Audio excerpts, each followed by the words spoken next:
Ooh, gotta fix that. Hi, welcome to today's Wednesday video. Parents and caregivers, does your teen treat you with disrespect and then act confused when you get upset? Have you ever been absolutely sure that what your kids said was intended to hurt you and that they were just plain being mean, only to find out later that they were struggling with a breakup or a fight with a friend and it had nothing to do with you at all? If you have a teen or tween, these scenarios probably sound very familiar or will very soon. I have held on to many of my own bad interpretations of my son. An example was just the other day when he was closing the door as I was talking to him, and I kind of took offense to it. But then I realized that really he was just trying to keep the dog out of his room that was trying to go between my legs, something we'd asked him to be very careful of because he's not so good about cleaning up his room. He still responded to me even though he held the door closed. And I was actually done speaking anyway. He had already told me he was tired and needed some alone time, and I was just trying to end my conversation with him. It really wasn't about me. But my instinctual response was that it was about me and he was being rude and disrespectful and how dare he close the door. Oh, he was just trying to keep the dog out, something I had asked him to do anyway. So today I'm back with the third of our videos into GAILs. This time we're talking about interpretations.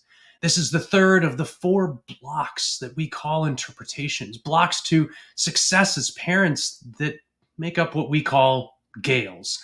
GAILs, of course, is an acronym. It stands for Gremlins, Assumptions, Interpretations, and Limiting Beliefs. GAILs keep us from reaching our full potential as parents and, frankly, as people, and get in the way of us supporting our kids to the best of our ability. Today, we'll talk about interpretations, what they are, how they affect our family relationships, and what to do. My name is Matt Kenyon, and I'm a family relationship coach, parenting mentor, an adoptive dad, a student of psychology, a teen success coach, and the owner of Freethought Coaching. I help parents do what I did: end the conflict, build happily integrated families, and foster trust. My promise is that there is always at least one tool, trick, tip, piece of advice, or something that you can use immediately after watching my videos. I am available for one-on-one coaching for you, the parent who's struggling with your teen or tween, or your teen who needs some help figuring out what is their path forward, who do they want to be, and what do they want to do. Check out my website,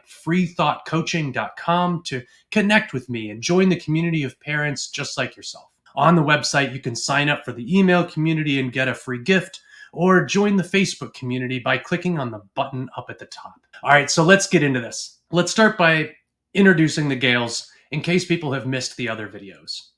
This will give us some context for what we're talking about. GAILs come from stuff that others have put into our baggage that we haul around with us and acts like an anchor. They come from experiences, lessons, and things we were told as children, teens, and frankly, even as adults. GAILs may have even served a purpose once, but are no longer helpful. Let's run through the acronym real quick and just refresh what are the GAILs.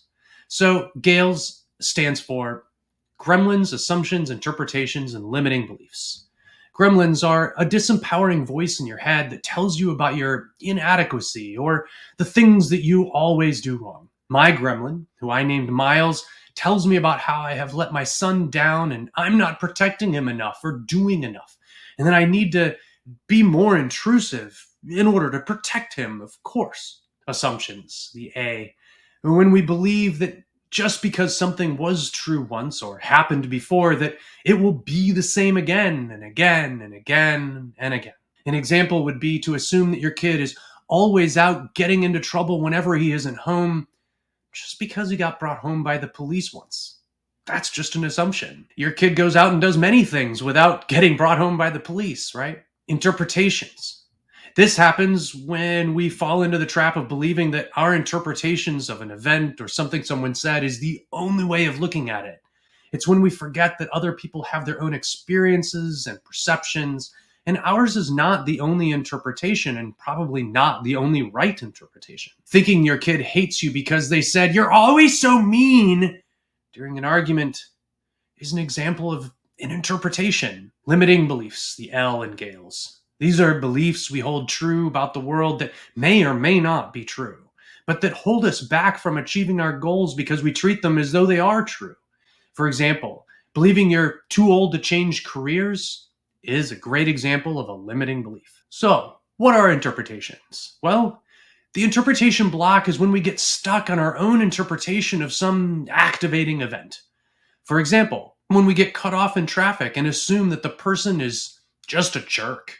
That is one possible interpretation, but there are other possible interpretations as well. What if this is a parent who's rushing to the hospital where their sick kid just got brought into the emergency room? What if this person is struggling with an upset child in the back seat and frankly just didn't plan their lane change well enough because they were distracted with their child? Could there be possibly other explanations for why someone might have cut you off in traffic? Go ahead and drop those in the comments while I keep talking, and we can review those later, because I'm sure that all of you will come up with some great other ways of interpreting someone cutting you off in traffic.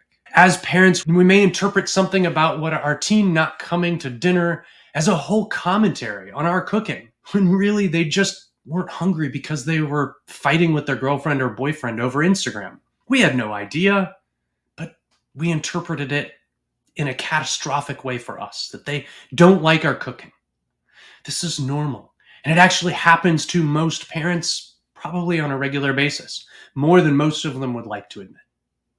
As spouses, we might interpret our spouse being home late after work as a sign that they're cheating on us, when they might just be picking up extra hours in order to be able to afford us a gift. We tend to go with whatever our brain thinks first, and if it's anything like my brain, your brain is usually coming up with the catastrophic or the worst possible scenario and telling you that. It's normal to have interpretations that we hold on to. It's normal to misinterpret things. Our brain is always trying to make sense of the world around us in order to protect us and help us avoid danger or harmful or hurtful situations. This worked awesome as a caveman when the worst that we had to deal with was a lion or a cheetah in the bush. Now, it's not so helpful.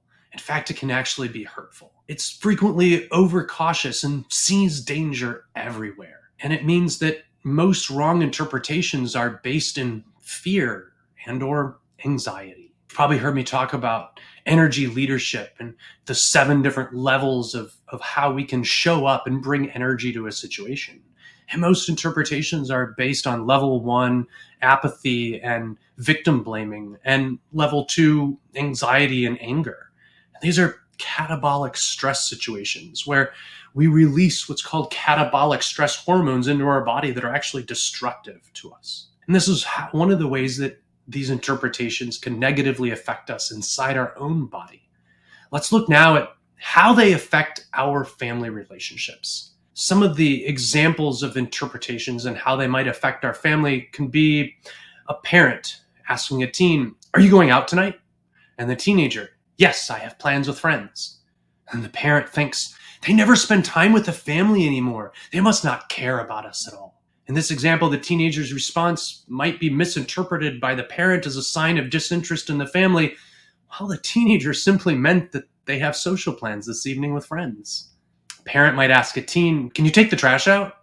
And the teenager might respond, "No, I'll do it later."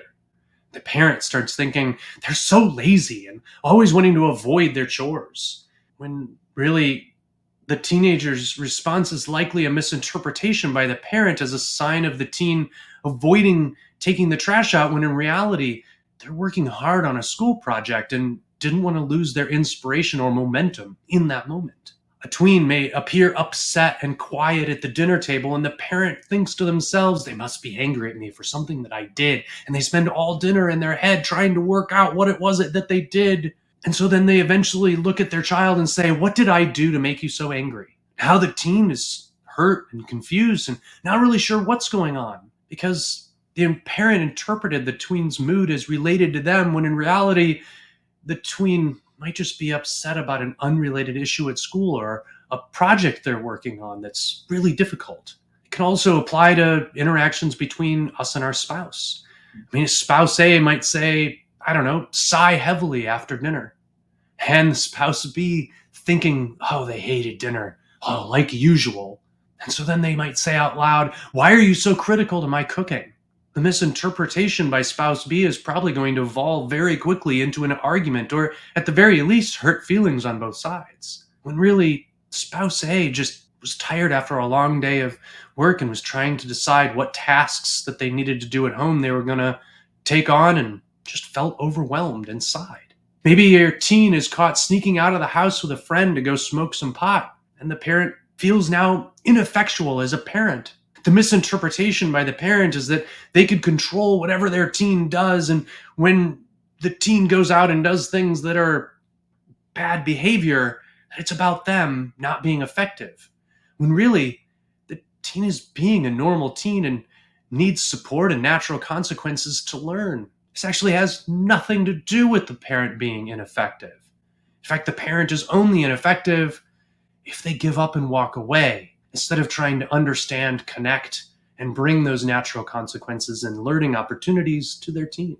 All right, so we've looked at some examples, and hopefully that'll help you suss out when you're dealing with an interpretation. So what do we do about an interpretation? Interpretations, like I said earlier, are usually based in emotion. So the process here isn't that dissimilar from some of the others. First, we must acknowledge that there are other perspectives and interpretations that are just as valid as ours. Second, what would be the exact opposite interpretation?